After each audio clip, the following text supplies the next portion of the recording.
Hi, I'm Kristin Davis, and I want to know, are you a Charlotte? So let's talk about themes overall for a second, because when we first started talking about this podcast and you were like, yes, thank God. So that empowered me to move forward. One of the things we talked about were the themes and the everlasting quality of the themes. And so this is our third or fourth, whatever it is. And last week, the pilot episode has ghosting and can women have sex like men? No one cares about can women have sex like men, which is super interesting. But I care about it. At that point, right? It was unspoken. Totally. I thought it was a very big deal. I still think it's a big deal. It's still a big deal. Right? I mean, it's still a big deal. I mean, and we went on to illustrate that to great comic effect. But it is a very big deal. Can women have sex like men? But I do feel like society has progressed somewhat, like the youngsters. No, we already talked about it. Oh. It's already off the table because we proved over many years that thesis. Okay. So it's not a shock. Got it. It's not like they feel okay if women have sex like men, but they do. Yes, they can. Because of Sex in the City, they can have sex like men. But then the ghosting thing, everybody was like, ghosting. So like the talk shows picked up that we talked about ghosting, though we didn't have the word ghosting, but like that Sarah Winter character, you know, they're also picking out China, buying apartments, whatever they're doing, and then he's just gone. Yep. They talked about that on the talk shows. And I was so fascinated by the fact that our pilot episode theme, one of them, is now 30 years later being picked up again to be discussed on the talk shows in the morning. Yes. Yeah. It's unbelievable. So to you, if you think about, because there've been obviously so many episodes and our films and just like that, you know, what are the biggest themes for you? What do you feel the strongest about? Are there any that you regret? I think the first thing that came into my mind that I think is evergreen is, am I enough? Am I enough alone? Whatever that means. Whatever that means, am I enough? I think, am I enough is something people are always asking because of the way we get sort of dragged up in society, where we're not all completely perfect ever. Yep. So am I enough is really important. If you look at any episode, it's this very big struggle of people trying to be there for themselves. When they're strong, they're there for other people. When they're vulnerable, their friends are there for them. But it's constantly letting the anarchy of saying single people are enough. Being single is enough. That is still not done. Society is still insane. It's almost reversing now. But the idea that I might not be enough if I don't have someone in my life is the evergreen wound and gift of the series. And then also, am I right to do things my way? Ooh. I mean, Charlotte's great struggle through the whole series was she had to rebel against society's versions of her life.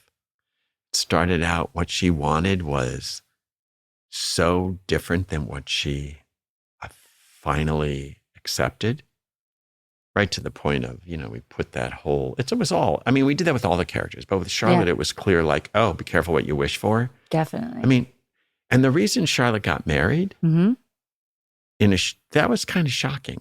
Because it was supposed to be, by then the show was the branded for single girls. Right. And I was like, yeah, no, she'd get married. So we have I mean, that was what she wanted. Well, that's what a person would do. Right. So let's do that. Right. And then how do we torture her? And you did. And we did. But the fact of the matter is, we didn't pretend for 7 seasons that she could never find anyone, because A, it was that you. Would be crazy. It was you. You're so sweet. Who anybody would marry. And 2, it was a challenge to have one of the single people get married. Yeah. And then what does that mean, and how does it affect the relationship? So I guess the idea is, you know, is it okay to be just you? Right. And what about like chosen family? Yeah, I mean, I wrote it. It's this thing that I see people clipping a lot of. Maybe we could be each other's soulmates. Yep. And just let the guys be these cute, fun guys to have fun with. Yep. I mean, the importance of that is it lets all the guys off the hook. No. You know, like, I never thought about that. Yeah, the guys are off the hook. Yeah. And, you know, that whole idea that you don't necessarily get everything you need from a partner. Which is so important to say because it's not how we're socialized. No, we're not. We're socialized that you're like, you know, I mean, like the person, the one person who wants to be who will fulfill me. No, I mean, you know, as you grow, you go like, oh, I get laughs from that person. Totally. I get sex from that person. Right. I get sometimes Comfort. laughs and sex. Sure. But I get That's a my good friends combo. give me. It is a good combo. My friends give me things that my partner can't. Right. But yeah, I mean, it's just, that's that soulmate thing is really not that we could be each other's soulmates. Right. That's thrilling because you've got it covered because you're only supposed to get, that episode is special because it's all about rejecting the idea of one person. Right. For each person. Right. And it's funny that I say the line. Sure, of course. It's great. It's and then, so of great. course, you're the one who gets not that. Right. It's not, which had to be the way. But I love in that episode how she sort of bends her own rules when she's talking about Carrie, like, well, you kind of this and then had thing. And I mean, there's a lot of bending of the rules over time too. For in everyone. life. Right. Absolutely. And I want to talk to you about Carrie a little bit because I'm going to have Sarah on soon. And I'm so scared because, you know, there's this like thing about Carrie now, many years later, 30, whatever, 27 years later, where they're like, oh, Carrie's this, Carrie's that. I don't like Carrie, no. You know, there's things out there. Michael's not on social media, you guys. So yeah, we love that about him. But that's why my head's still attached. 100%. Because it hasn't blown off. You're protecting after yourself. After the first season of And Just Like That, I'm like, oh, really? Okay. A great attitude. And for me, I look at it like in a vague way. By the way, wrong. What? The first reaction to the first season of And Just Like That. By the way, wrong. Right. Their reaction. The craziness of it. But I think that's also expectations of how these people grew and didn't grow. Anyway, go ahead.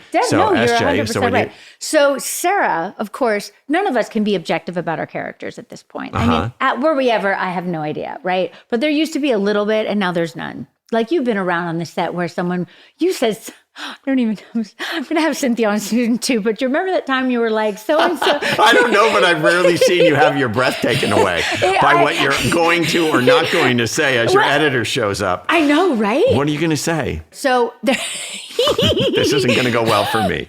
No, it's totally good for you. I sense that this is going to be charming for somebody, but not me. Go ahead. No, it's going to be great. It's going to be hard for them because I've got to figure out what I'm going to say to them because no one's objective is my main point, right? Like I'm not, people in the beginning would say like, how are you like Charlotte? How are you not? And I could be like, like Charlotte, but not. You know, 27 years later, I don't know. I mean, it's a lot. You know what people say about you 27 years later? What? Oh my God, Charlotte's so amazing. Aw.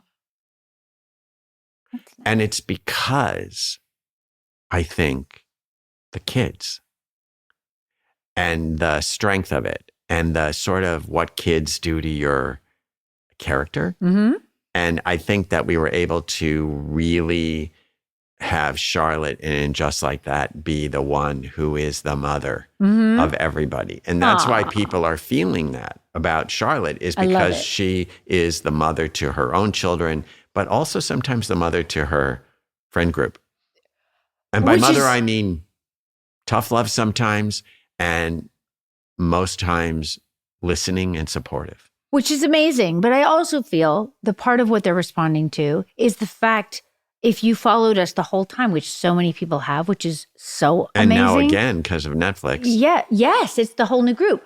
Like the growth is a very, I can't think off the top of my head of any other person, actor who has gotten to have this.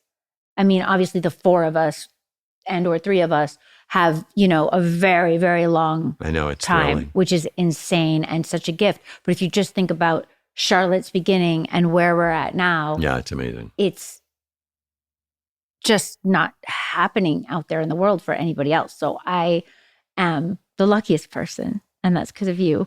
And that's what people respond to. Okay, so tell me about the Cynthia thing. Got it. So Where I'm an Both asshole, Sarah apparently, and I think. No, you're not. Okay. Oh, great. Then No, not at all. do tell me. Definitely. No, you're not Okay. on the hook for any of this. Oh, really? No. That's what you think. Watch what I can do with it. You're definitely not. No, this is about people. So this is my perspective on it, and I want yours. So I think people way back in the beginning, they'd be like, am I a Carrie? Am I a Charlotte? Am I a Miranda? Whatever it was, right? And they'd have their own idea of themselves within what we were showing. And they would then own that. Oh, I'm a Carrie, right? Then Carrie might do something that maybe well, the hero has the affair.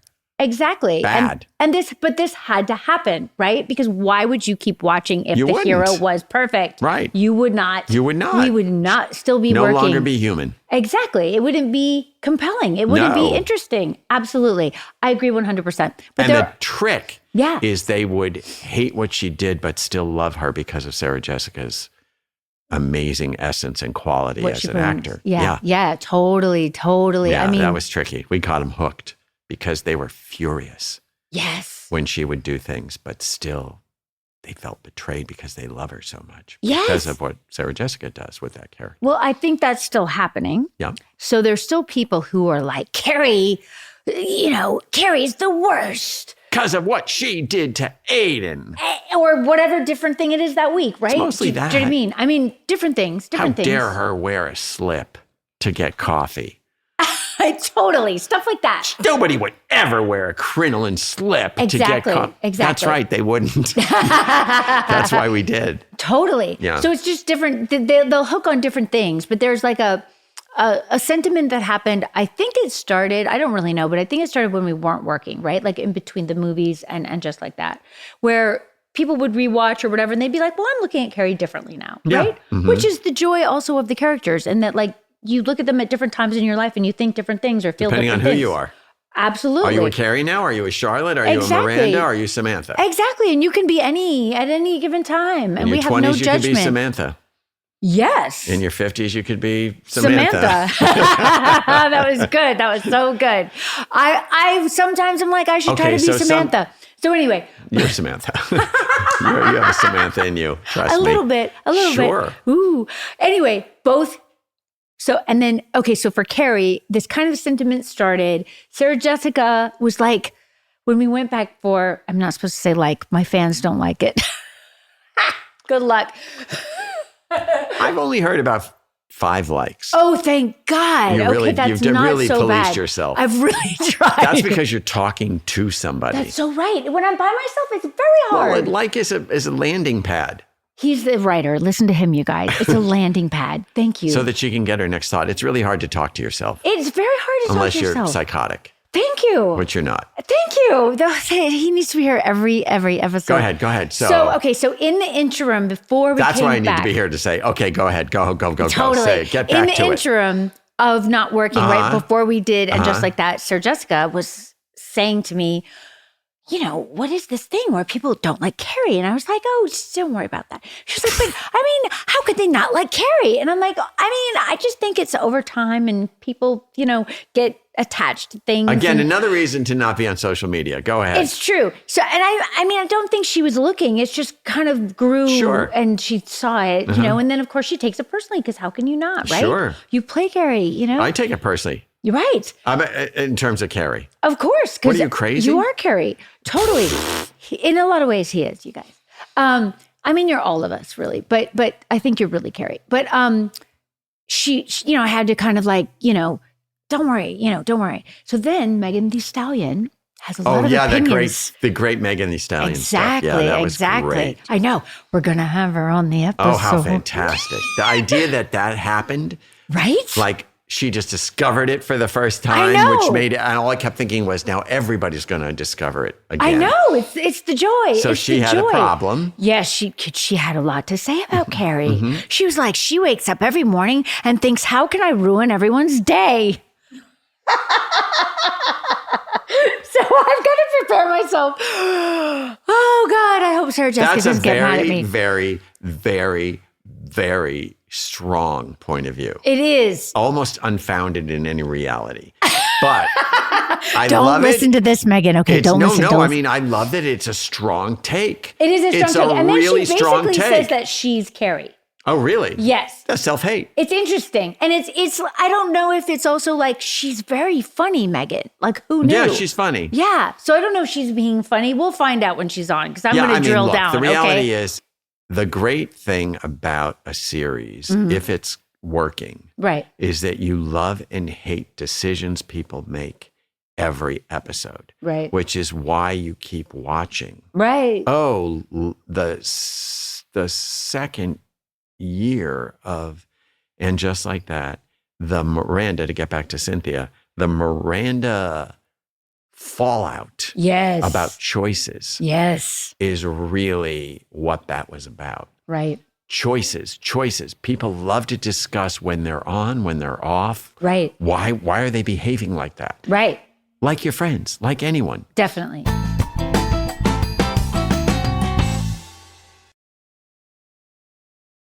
Hi, this is Ruthie Rogers, host of Ruthie's Table 4. This week, my guest is Zoe Saldana, and what a woman she is. I come from a family, and I do know this, that it's a cultural thing. We dance. If you failed a test, we danced. If you passed it, you know what I mean? You just dance, and you dance merengue, and you dance salsa, and everybody sits in someone's backyard. Listen on the iHeartRadio app, Apple, or wherever you find your podcasts.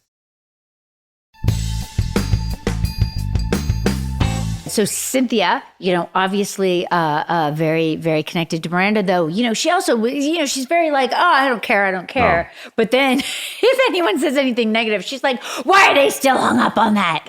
Do you remember this when we were on set the other day? It was not that long ago. And we were like, oh, did you do that? And she was like, no, I don't understand. How do they not understand? And we're like, it's okay. It's okay. Let them have their thoughts and feelings. Yeah.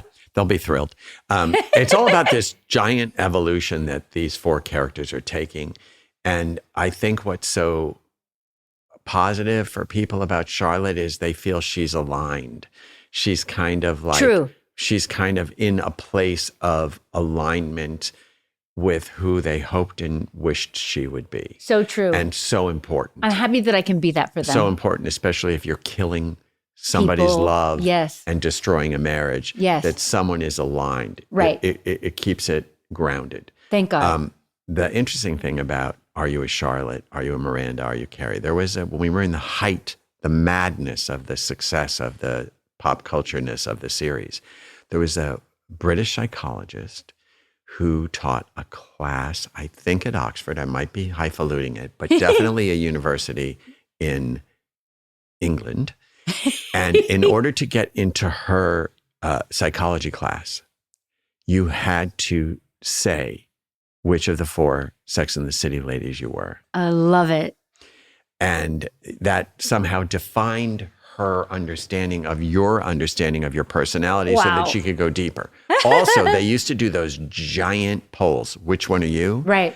Like and the BuzzFeed. It would be like, Miranda, 9%. And I would be like, bullshit. That's total bullshit. Every smart, funny woman I know has a Miranda. Definitely. And they just don't want to own it. Definitely. And then years later, that, every outfit on Sex and the City became the champion of Miranda. Right. We should all be Mirandas. Yeah.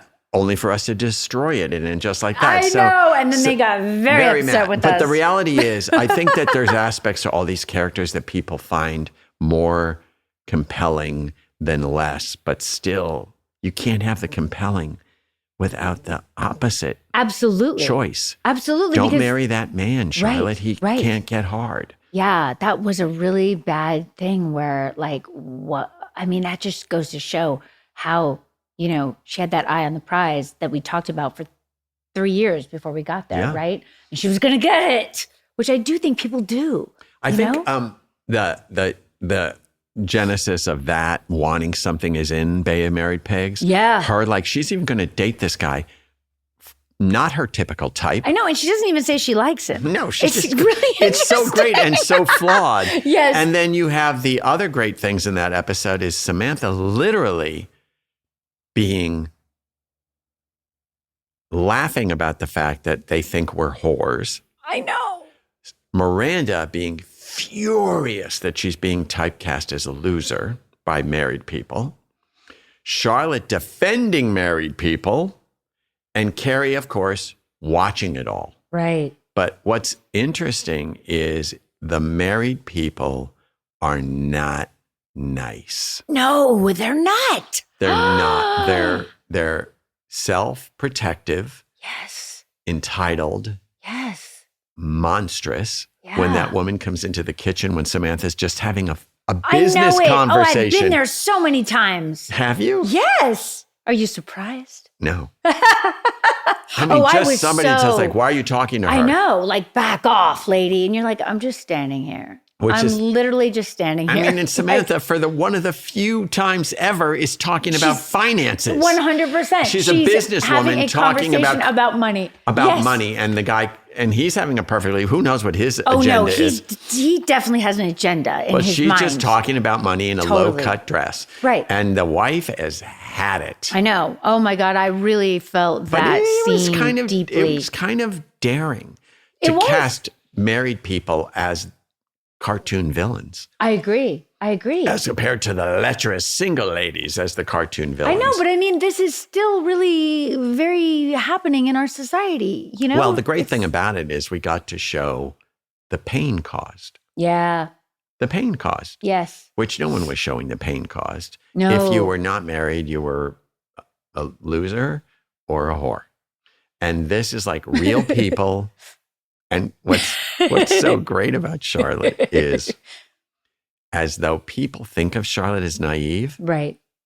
where you are very similar to Charlotte is, Charlotte walked into that room and clocked it 100% accurately. She looked around, she saw the people. Oh my God, this is a thing. He wants to marry you. They're not going to be nice to us. She knew exactly what the social vibe in that room was. That's from true. her own feelings. That's so true.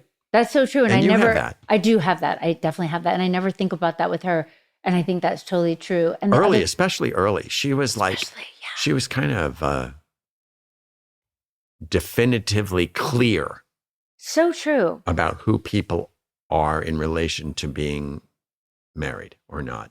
Because she's like finely tuned to it because it's clearly been put in her as this goal. And that's her journey, right? Is to go on this journey of, that's my goal. I'm going to give these 3 best friends who really don't share this goal. I'm going to speak at them and lecture at them. Well, yeah, I mean, And all the conflict between, whenever we did an episode between Charlotte and Samantha, was about Samantha pissing on her dream. which I fully understand. You know, it was Yeah. like, don't make fun of this. Don't sleep with my doorman. That's not the way. or my brother, or or my whoever else. I know it's so interesting to think about the juxtaposition of Those two. Samantha and Charlotte. Yeah, they're because the opposites. they're fully opposites, but yet friends. Like that's what I do like about this episode. Like she's drunk and I'm taking her home. Yeah, it's you sweet, know, right? It's so sweet. Taking care of her. You could write mother, I know. It's best so friend, sweet. great It's girlfriend. true. Like they have like so little in common at this point. I know. But the other two are gone home. I know And it. Charlotte's like, I'll let her sleep at my I house. know. I'm like, come on. It's nice. I'll let her sleep in my 2-walled house. Exactly. She's on the couch somewhere that we don't see. Yeah, I know. It's I mean, but fascinating. it's like, just, and actually when I said that the pilot, the trailer was funny. Yeah. One of the images I remember was Samantha going, "Do you have a cigarette?" It's and that good. mink coat Yeah, opening up. it's fur, such- which would never be allowed now. Totally. I know. And she's We already wearing talked fur about fur coat, last which episode. she Right. didn't have going on in. She had no coat on going in. No way. So I don't know whose fur coat that was. Pat Fields, I guess. Pat was into the fur, man. Put a fur on with the bra and panties. Like, don't That matter was a where it great came from. Pat. And we are so focused on like, how would this really happen? Pat would be like, shut you? up, just wear it. And that was the joy of Pat. She Yes. was not literal in any way, No, shape, when or form. when we were doing the Paris episodes, I was in the office and I got a call, come down here. So I went down to the hair. Trailer, I mean, not the makeup and hair trailer. I went down to the costume. right? Anyway, I got a call from Pat, get down here. And I went down to the wardrobe room. And on the middle of, remember you used to have that like round circular couch thing where like people would sit on department stores and put on shoes. Yes. There was this conical round thing. And on it was the millefeuille dress that Carrie wears in Paris, that 1,000 layers of dress. Yes. She goes, this just came from Paris. It wants to be in the show. And Did you have to write it in? No, I said to her, no. How would Why? she get that there? Right. Would be like it would be like a whole like 3 trunks just to get that there. And I gave her all the logical reasons why it wouldn't be in there. She says, I'm just saying it wants to be in the show. And I turned, and as I walked across the threshold, I just got hit with reality. And I thought, yeah, it wants to be in the show. And I came back and I said, okay. And that was a lesson I learned, is like sometimes wardrobe is better than logic. And so, they're still talking about millefeuille. It was on tour. 100%. But reality would have pushed that right out of the window. I was like, maybe it's folded up in that thing. I don't know. I went through my own. Maybe that fur coat came from Charlotte. I don't know. I mean, who knows? Absolutely. Who knows? And I went through my own, journey with Pat about this. You know what I'm saying? Where I, in the beginning, I was like, I don't know what on earth you're trying to put me in, woman. And she was like, let me. And I was like, no. Let me. No, you don't even need to finish that sentence. Let me. And it's such a journey, but also just such a, she's an artist. And I think sometimes you have to just give over. Do you have a favorite? A favorite outfit? Mm-hmm. I would. Since we're the talking first about thing stuff. that comes to my mind is the black swan that I wore to Carrie's wedding. Oh, right? Zach Posen, yeah. That was good. No! And in your little feet as you run around. Couldn't run in that thing. That was the best. Because it was the comic relief. 100%. But I mean, that's magic, okay? That's magic. Because that was not, my thing was like, Jesus, God, this thing is so much work. Because do you remember how long Pat obsessed over what we were going to wear? Yeah. I mean, it was a big deal because I don't know if you remember that Sarah did not want to wear beige at Charlotte's wedding. Oh, the Charlotte's wedding scene when you're all in Vera Wang and you're wearing those beige bridesmaids dresses. Sarah's still mad about it. One of the longest days of my life. I have pictures of Sarah sleeping on the aisles in the church. It was 1,000 degrees because it was all windows and we were upstairs. Listen, I was levitating, okay? I was levitating the entire time as though I was a person who wanted to get married and was actually getting married. Yeah, nothing negative. It was a dream. And then SJ goes and cuts up the Vera Wang dress. She hates it. She didn't want to wear beige so much. She's literally still mad. She cut it up and started putting tartan pieces on it because... No, she was out of her mind. Because Trey was wearing a kilt. I know. I mean, it was so funny. At one point, she came to me and she was like, I don't understand. And I'm like, but it's Charlotte's wedding. Of course you'd be wearing beige. Mm-hmm. Matching. I mean, I don't understand what you don't understand. Yeah. And she's like, blah, blah, blah. Anyway, cut to her wedding many years later, Carrie's wedding. We were obviously not going to be wearing matching bridesmaids dresses. No. But then Pat had so many ideas and so many. I mean, I can't even remember all the designers we went through. And I remember one night I was sitting on my couch, exhausted at home. The phone rings. It might have been midnight. And she's like, black. And I'm like, huh? She's like, you're going to wear black. Are you okay with that? And I'm like, yeah, Pat, if everyone else is okay, I'm okay. And little did I know it was this incredible creation. Who would put Charlotte in black? For the wedding? I mean, Carrie would. It was fantastic. That's who would, right? Yeah, it was fantastic. It was fantastic. Black, red, and blue. Do you remember those stairs? I mean, we're off on the movie now, but those stairs, I did literally think we might die on those stairs. Sure. But then do you remember how the crew guys laid on them? In case we fell, do you remember this? I don't remember Our that. grips. Okay, so we had to run up and down those marble stairs at the public library in the dresses, in the shoes, so many times, Patrick King, because he was directing, okay? It's beautiful. Yes, there is no limit. Next time you see the movie, enjoy all the different shots of that moment. There's many. Because there's shots. This, there's close, there's from all over there, and everywhere. And everyone got in the movie. 100%. That's all I have to say. 100%. It's not on the garbage floor. Right. You're right. It's not. It was beautiful, but it was very, very hard. So I can't remember if it was running. No, we don't run up. We run down. Because you walk up and run down. Yes, we walk up, which was doable. Not easy, but doable. No. Going down, we were scared. Okay, we were scared. And we had to do it in sections, right? So whatever the camera shot was. Mm-hmm. And we were, quaking a bit, in our heels. Like, who's going to fall? Who's going to catch the person who falls? Right. Because we're all in the shoes and the tight dresses. So our grips laid down on the marble stairs so that if one of us fell, they could break our fall. How nice. I mean, literally, when you think about what the crew has gone through for us over the years, I mean, it's incredible. That's why when anyone shows up on our show or movies and says, these shoes are hard to walk. I'm sorry, what? I'm sorry. You will not be getting sympathy from Michael Patrick King. They wear heels when it's 10 degrees out and we're pretending it's spring. So 100%. Get in line. I will say one other thing about the movie because I don't know if I'll ever be here again. You will be. No, anyway, the movie, this is totally for the fans. The movie when Charlotte Poughkeepsie's in her pants from all the pudding. Lord, you have to bring it up. Kristin was like, I said, Kristin, you've got to do this. It's hilarious. And I'm dying. We were on, she's dying. And the reality was, in order to get Sarah Jessica, Cynthia, and Kim laughing, and Kristin to really understand the depth of what I wanted, I stood behind the camera. This is going to be tough for sound. And when it was happening, all I did was this. Poo, poo, poo, poo, poo, poo, poo, poo, poo, poo, poo, pow, pow, pow, pow, pow, poo, poo, poo, poo, poo, poo, pow, pow, pow, pow, pow, pow.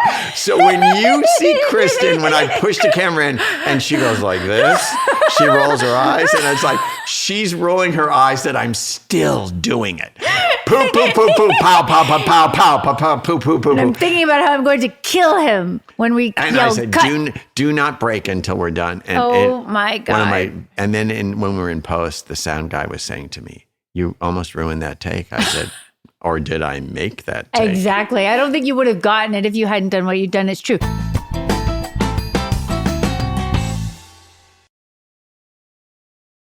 Hi, this is Ruthie Rogers, host of Ruthie's Table 4. This week, my guest is Zoe Saldana, and what a woman she is. I come from a family, and I do know this, that it's a cultural thing. We dance. If you failed a test, we danced. If you passed it, you know what I mean? It's you just dance, and you dance merengue, and you dance salsa, and everybody sits in someone's backyard. Listen on the iHeartRadio app, Apple, or wherever you find your podcasts. One time later, I don't know where we were somewhere doing press and I was irritated and you were like, what's wrong? And I was like, oh, I'm still having to talk about Mexico. And you're like, what do you mean? I'm like, the thing you made me do.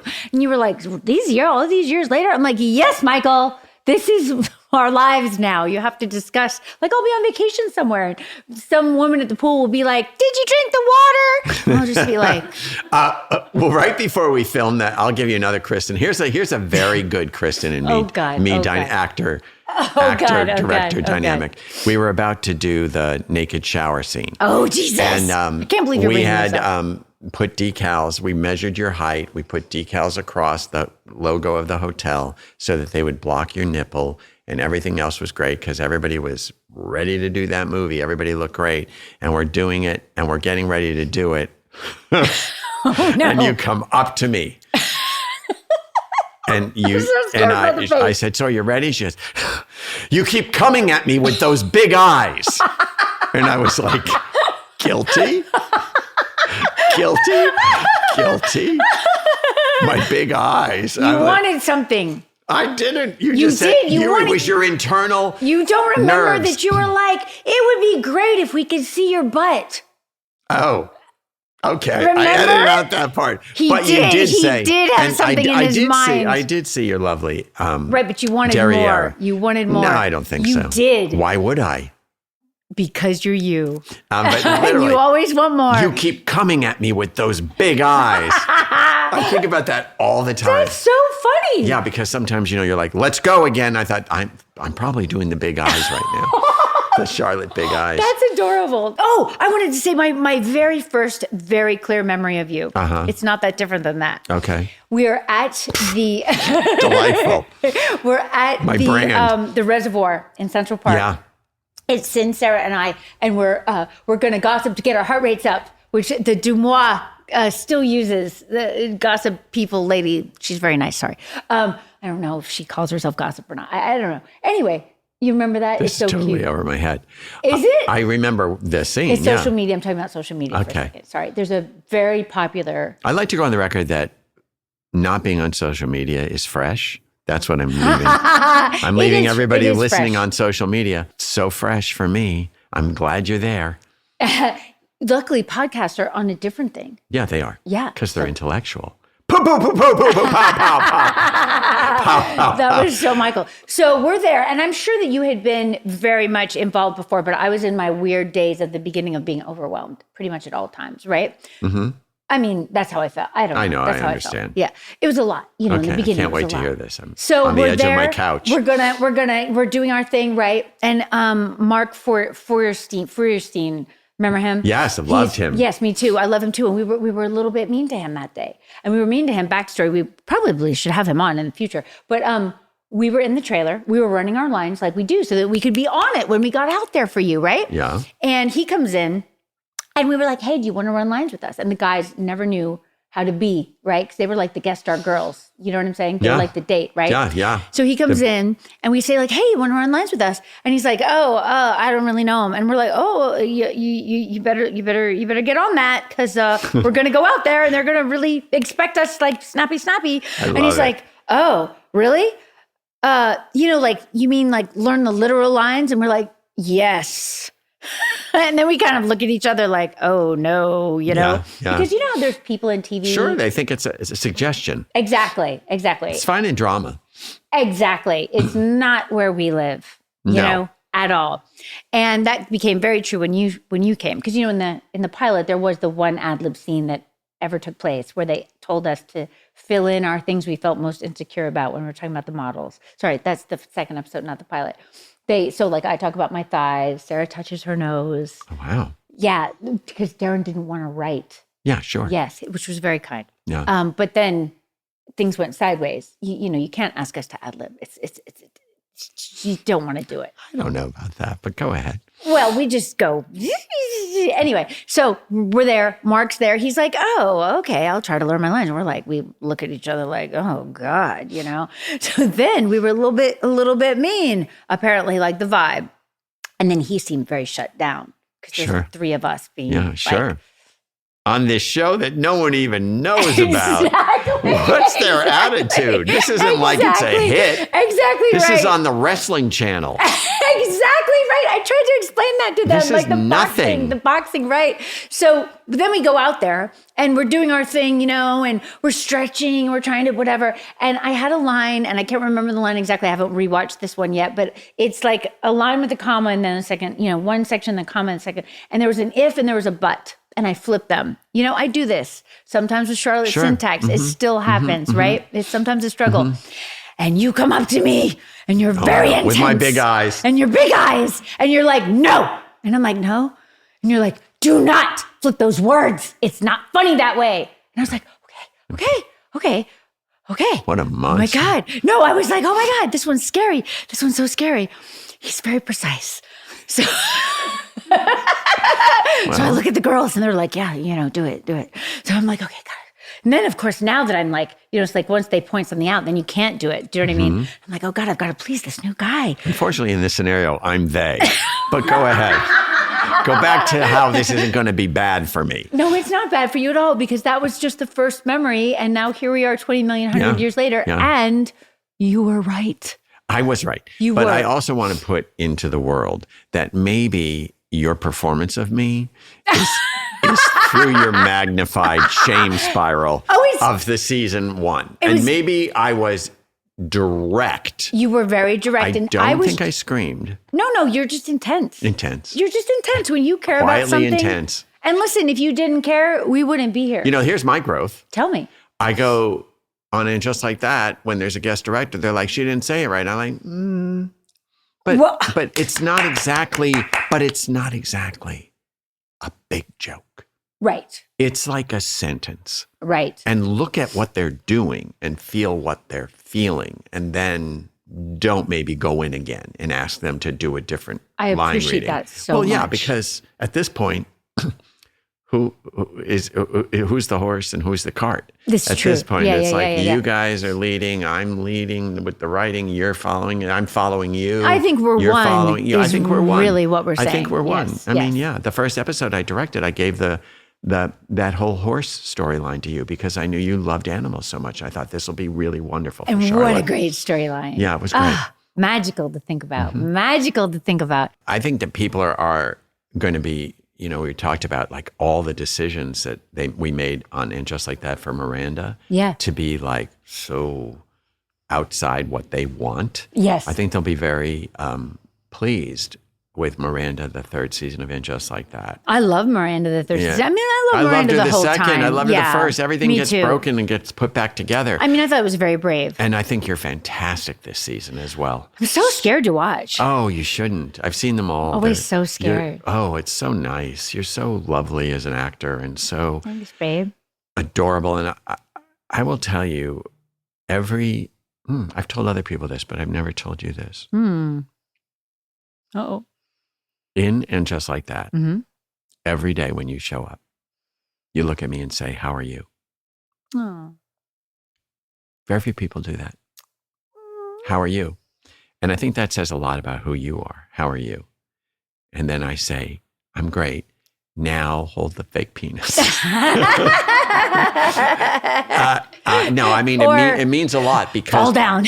I think that fall down. Fall down. I can't wait. Charlotte, Kristin Scared. does a lot of her own stunts this year. I It's do. really good. She gave me Oh a my stunt God. hat. I have a hat now. I'm an official stunt woman. Jen, the stunt lady. Yeah. Yeah, Kristin did a lot of physical stuff this year that was complicated, and she had to discover how to do it. It could go too big or too little, and you hit it just right, especially with the. I know what you're talking episode. about. Yeah, I think And Just Like That this season is going to be a kind of.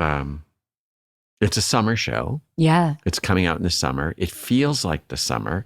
It feels like the darkness that we had deliberately by design put in season one of And Just Like That has given way to the light and the emotions that people are sort of needing or looking to right now. Yeah. And it's the most beautiful season. How exciting. It's the most beautiful. I think there's more New York in Just Like That season 3 than there's been in maybe the entire I felt that way. I felt like series. we were out and it was glorious. It was so glorious. It's everywhere. We were everywhere from the Met to every Botanic restaurant. Garden. Botanical I Gardens. mean, Oh my God. yeah. So speaking of the Botanical Gardens, you're really special in this season. Yay. I As can't wait always. to see it. I But- can't wait to see it. I'm always scared and excited to watch. Yeah. Well, you're thrilling. Thank you, baby.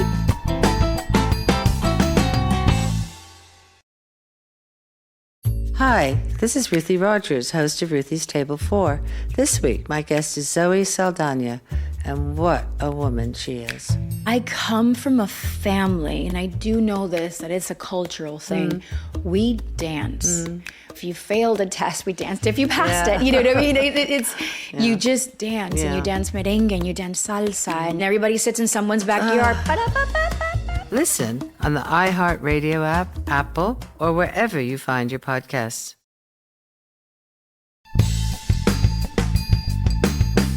You know what I do think? I want to have Sarita and Nicole on. Yeah, they're great. I want to hear about their perspective of like the show that used to be and watching. Yeah, and remember- then coming. Remember Sarita, who plays Seema on Just Like That, had that first scene where she was at the bar with you and Cynthia and SJ. And I went up to her after the first take and she said, "I'm not even here." Oh, She said, "I'm in Sex and the City. I don't know how to be here. I don't know what is happening right now." but she covers so Yeah, she beautifully. covers You would great. never know. Never know. But she's like so people, together. I think that's one of the things we always have to factor in. Yeah. From the time we did Sex and the City, when it started to become kind of a thing, Yeah. a big thing around the world. Yeah. When people join, you have to let them have a moment. Their they have like altitude sickness. Like they can't believe they're in the thing that they watched. Also, I think it's the thing that they watch, but I also feel, and this is just from being on other sets in the world, we have a vibe. We have like a energy, like a thing. And I think some of it is because of what you kind of facilitated and mentored as for the writers because our writers became, so included, all of them. Their stories. Yeah, it's their stories, absolutely. We did Sex in the City. All 6 of us were single, and all 6 of us were lepers.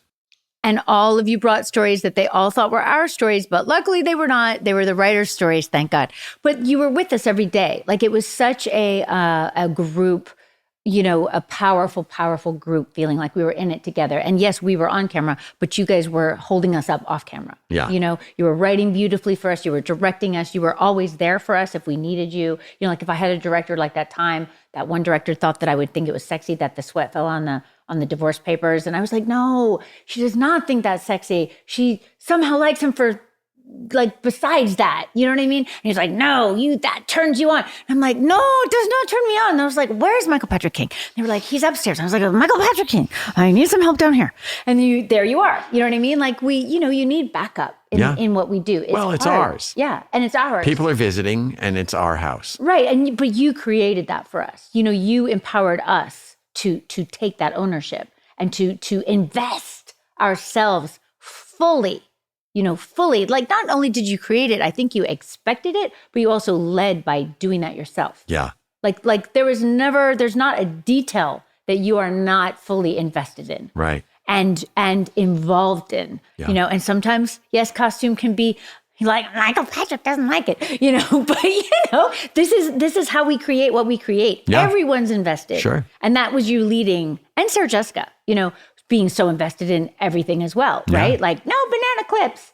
You know what I mean? Like, I can't see a banana clip without thinking of no I banana know, clip. right? We even wrote Scrunchy because it was like, we wrote the episode where she's like, they break up over a scrunchie. I know, it's hysterical, but this was true. Everything is everybody that worked on it, and then it's kind of curated to be something that hopefully people at home can be on the journey with, or be delighted by, or be heartbroken by, or be furious at for a week. We know what we're doing. If you're mad at it, that's on purpose. That's by design. Wait and see what happens the next week. And what I love about the Sex and the City start was it was week to week to week to week to week. And we even actually started that within Just Like That again. It was week to week to week to week, and it builds. And now on Netflix, you have people, somebody just told me that their 20-year-old daughter somebody came over and said, what are we doing tonight? And she said, no, we're watching the season 2 finale again. Oh, and she's 20. Adorable. My friends' kids are watching it. It's very bizarre. I would say that it doesn't feel stale. Which is amazing. It's well made, and it's, unfortunately for us, fortunately for us, unfortunately for civilization, there's still a need for women to be held up as individuals in society. At whatever age, they still have to fight for the individual sense of who they are, because society wants them to be other things still, from the current politics to the emotional vibes still in the world. So it's really thrilling that we got to participate in this map. Yeah. This emotional map. Yeah. And we still are. For people who watch the show. Absolutely. This is a map that these 4 went down, or these 5 now, or these 7 last year. Right. Where are you on your map? Absolutely. And it's such a joy. And it's a joy to have been in your personal life for so many years. I know we have lived a life, haven't we? Yeah, we have. We have. Do you remember when we went horseback riding in Nevis in the water? Yeah. We could go on. I do. I mean, Morocco, it's just incredible. I remember when we were filming in the Sahara Desert, and we were in a hotel, in quotes, that was in the middle of the desert. The Sahara Desert. In order to drive in, you had to go through under 2 paper mache camels. It's so true. And it was like over the, and I had my coffee. One night, and somebody had said to us, this is a vortex of energy. And the boy, Sahara was Desert. It. And I said to Kristin, how did you sleep last night? She said, I didn't. I don't know what's happening. I was on the roof. I was walking in circles under the stars in the Sahara Desert. It was incredible. Very sensitive. She was totally connected to the out. vortex. Okay, people, I was whacked out. Completely He's being kind. walking all night long I was. on the roof. It's under 100% true. The canopy of stars in the middle of the Sahara Desert. The Milky Way, literally the entire Milky Way. But we had a very big day of work the next day. So maybe not the best, but I couldn't sleep. You know, I can never sleep, right? It's like my situation. But I mean, everything turned out fine. But poor Michael had to be tortured by me the next day by torrential tears. And I'm very sorry. Oh, I love that story. I love that story. We had dunes that couldn't be walked on because they would look walked on ruined by the crew. So we had to we scoured the dunes with this giant chain, all these New Zealand crew members, so that it would look pristine. And Kristin was at the top of the dune on a camel, and I'm at the way down at the bottom of the dune watching her fall off a camel with the walkie-talkie, right?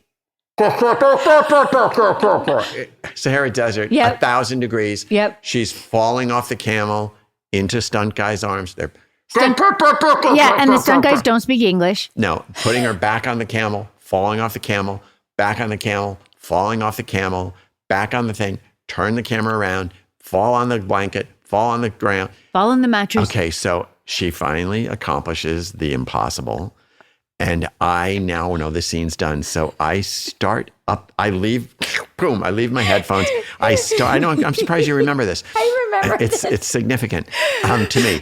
I start up the dune towards you, and you're coming down the dune. Big puffs of sand on your feet, trudging down the dune on fire. I'm very And you're mad. like, you never came up. You never told me I was doing a good job. You just kept saying stuff. And she just burst into tears. And I said, I'm sorry you were perfect. And I couldn't get it. I was hysterical, and she just you guys. walked away.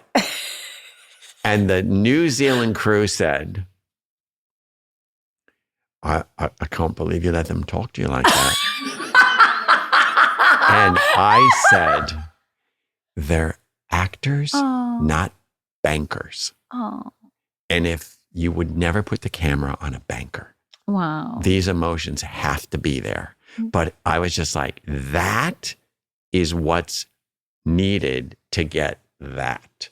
And you just have to realize but I was really, boom! I know. The only water scene in the Sahara Desert in the last 50 years was from your eyes. It's so true. It's so true. I was up there and I just thought he wasn't happy, right? Because I couldn't see him. Yeah. That's part of the problem. This is not the sound of happiness. No. Go again. Go again. So I thought he wasn't happy, right? So I'd done it like 80 million times. Yeah. And it was scary, okay? Because Falling off a camel. Yeah, because the camel's really tall. You don't realize how tall the camels are. Sidhu was his name. Cynthia was not pleased to be on that camel. Sidhu it again. Sidhu it again. Good one. His name should have been Sidhu it again. Yeah, we did it so many times. Cynthia was cranky as all get out. It's 1,000 degrees. And on a camel, it was very unusual, in that okay? crazy couture craziness, that leather insanity. And hats. And, yeah. and I got that thing bustiers. upstairs that she made for me, the coat of many colors. It was like Joseph's coat of many colors. I don't know. Do you remember? Do you remember when we had to walk over the dune? Yeah, and you had to squat down. So he could see our heads. He's on the other side. Again, you have to brush the thing, right? So we had to bend down like in a chair position, but we're in our heels, in the Sahara Desert, which was like... I could see their heads. Insane, right? And so I kept screaming, get lower. And they're literally squatting, and then they have to stand up and pretend like they just And weren't. he'd be like, glamorous. And we'd be like, what? God. I mean, and then I remember one time, Pat, so we're in the crazy outfits, right? And we're hiding behind the dune in a squat, trying to like glamorously rise up and, traverse the sand dune in the heels. And, we're getting ready to go and they've brushed the sand. Everything's perfect. We're waiting. We're looking at each other like, what do we do? What do we do? And then all of a sudden Pat's like, stop. And Molly's got like 2 racks of belts. And the 2 of them trudge through the freshly brushed sand because she doesn't like my belt. We're all like, who's she mad at? Who's she mad at? What's she coming for? Whose costume's taking a hit? She didn't like my belt. So 2 racks of belts come across the dune. And she's like, and we're just like, oh, Jesus, God, Michael's going to lose is mine. You know what I mean? But she fixes the belt and then we have to do it. And we pulled it off. I don't know how, it's unlike any other experience any actor will ever have being on this show. 100%. It's 100%. And it's not over. No. We love you, Michael Patrick King. I am delighted to be here. Are you a Charlotte? The answer is yes. And you're also everyone else. But what about you? I am definitely Carrie. Yeah. And Miranda. Yeah. And when I was single, I was Samantha. Yeah. And I think that I might be closer to the new Charlotte. Yeah. Because you do caretake. Yeah. I mean, it was the one I was furthest from. Of course. Which is so interesting is how close we got. Yeah. Absolutely. Well, that's the journey, isn't it? Yeah. Thank you for being here. My pleasure. We love you. Love so you too. Much. Aw, kisses. Mwah.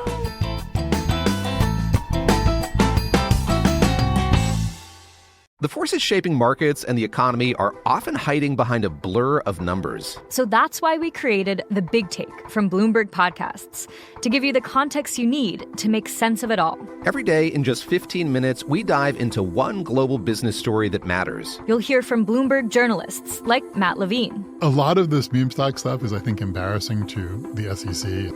Follow The Big Take podcast on the iHeartRadio app, Apple Podcasts, or wherever you listen.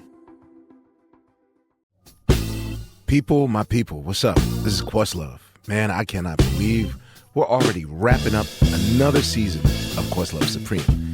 Man, we've got some amazing guests lined up to close out the season, but, I don't want any of you guys to miss all the incredible conversations we've had so far. I mean, we talked to A. Marie, Johnny Marr, Eve, Jonathan Schechter, Billy Porter, and so many more. Look, if you haven't heard these episodes yet, hey, now's your chance. Gotta check them out. Listen to Questlove Supreme on the iHeartRadio app, Apple Podcasts, or wherever you get your podcasts.